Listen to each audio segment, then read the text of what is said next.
Shalom, jemaat yang dikasihi Tuhan. Kembali kita akan merenungkan Mazmur 119 ayat 1-16. Nanti kita bisa buka Alkitabnya dan kita simak bersama bagian ini ya. Ini adalah Mazmur terpanjang dengan total 176 ayat dan 22 paragraf yang masing-masing sesuai dengan 22 huruf Ibrani, dan setiap ayat di setiap paragraf menggunakan huruf awal yang sama.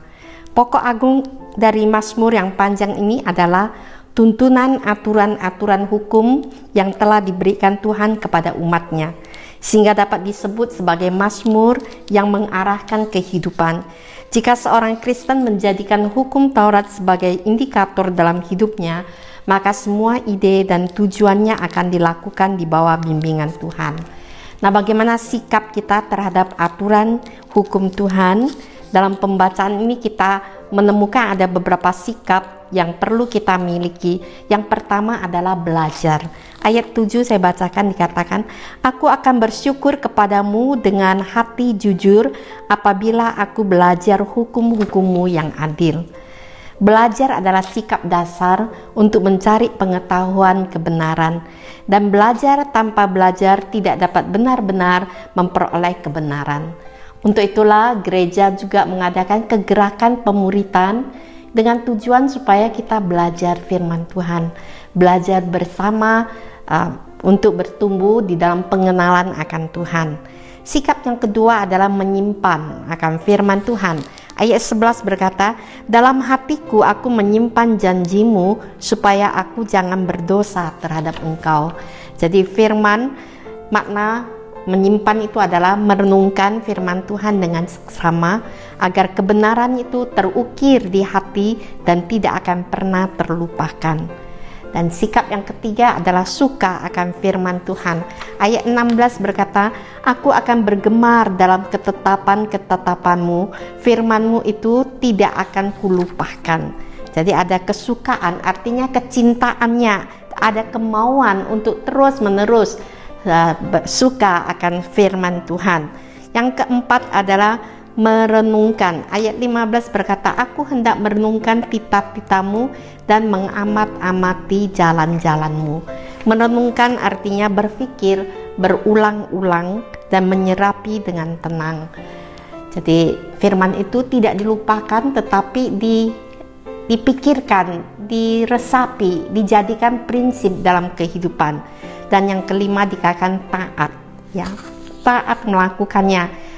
Berarti menjadikan orang yang mau hidup di jalan dan menjaga jalan kebenaran dan tidak berani menyimpang dari tuntunan firman Tuhan.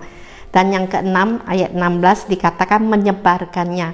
Artinya membagi pengalaman, ya, tentunya artinya mempromosikan dengan mulut atau memberitakannya. Nah, itu juga terjadi di dalam kelompok pemuritan, ya, kita sharing apa yang kita dapatkan, kita berbagi, saling berbagi untuk saling menguatkan. Nah, apa akibat atau efek dari kita mematuhi hukum Tuhan? Dalam ayat 1 dan 2 dikatakan, "Berbahagialah orang-orang yang hidupnya tidak bercela, yang hidup menurut Taurat Tuhan. Berbahagialah orang-orang yang memegang peringatan-peringatannya dan yang mencari Dia dengan segenap hati." Jadi kita boleh menjadi orang yang diberkati, orang yang berbahagia, yaitu saat kita berpegang teguh pada firman-Nya. Yang kedua, efek dari kita berpegang firman Tuhan, kita memiliki hati yang lurus, yaitu hati yang jujur, dikatakan hati yang murni, ya. Kita terpelihara dengan hati yang murni, ya, di hadapan Tuhan. Dan yang ketiga ada kesukaan, ada kegembiraan, ada kebahagiaan saat kita bisa melakukan firman Tuhan. Inilah sikap yang perlu kita miliki terhadap firman Tuhan. Kiranya Tuhan menolong kita semua boleh termasuk dalam orang yang berbahagia atau orang yang diberkati karena kita memiliki sikap hati yang mau belajar dan taat akan firman Tuhan. Mari kita berdoa.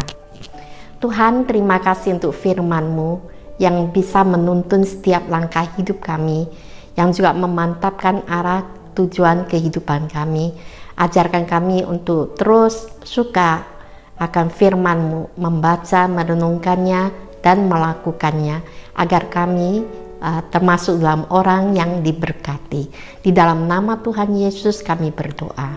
Amin.